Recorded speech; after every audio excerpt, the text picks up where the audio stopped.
शिक्षक वर्ग आणि माझे प्रिय विद्यार्थी मित्रांनो, तरुण वर्गांना मतदान जनजागृती करण्यासाठी आजचा हा कार्यक्रम घेण्यात आलेला आहे।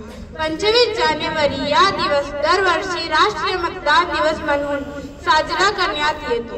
लोकशाही म्हणजे केवळ मतदान, निवडणुका, शासन व्यवहार न्यायालय नाही। लोकशाहीचे केवळ राजकीय रूप आहे।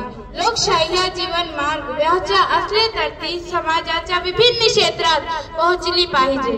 अगदी आपल्या कुटुंबात देखील आज भारतीय लोकशाही पुढे अनेक आव्हान आहेत, त्यांचा बिमोड करायचा तर नागरिकांनी लोकशाही मुलांना म्हणजे स्वातंत्र्य, समता, बंधुता, न्याय, विकास, मानवतावाद या मूल्यांना प्राधान्य देणारा लोकप्रतिनिधीची निवड केली पाहिजे। तसे झाले तरच घटनाकार डॉक्टर बाबासाहेब आंबेडकरांनी म्हटल्याप्रमाणे राजकीय लोकशाहीचे सामाजिक रूपांतर होऊ शकेल। लोकशाही सक्षमीकरणाच्या प्रक्रियेत तरुणांनी सजग होऊन मोठ्या प्रमाणात भाग घेतला पाहिजे।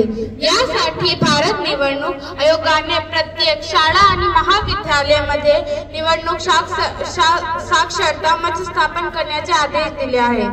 त्यानुसार महाराष्ट्रातील मुख्य निवडणूक अधिकारी कार्यालयाने सुचवल्याप्रमाणे विभाग आणि उच्च व तंत्र शिक्षक विभागांना त्याची परिपत्रक काही काढली आहेत।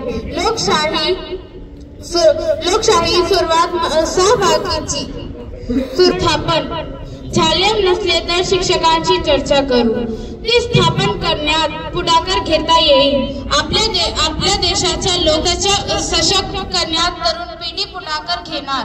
लोकशाही सशक्त करण्यात तरुण पिढी पुढाकार घेणार नाही तोवर अशी मंडळ खऱ्या अर्थाने सक्रिय होणार नाही।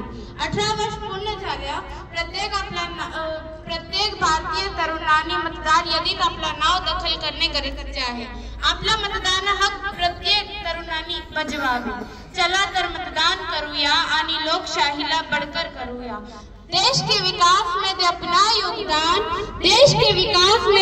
योगदान, हर हाल में देना अपना मतदान। जय हिंद, धन्यवाद।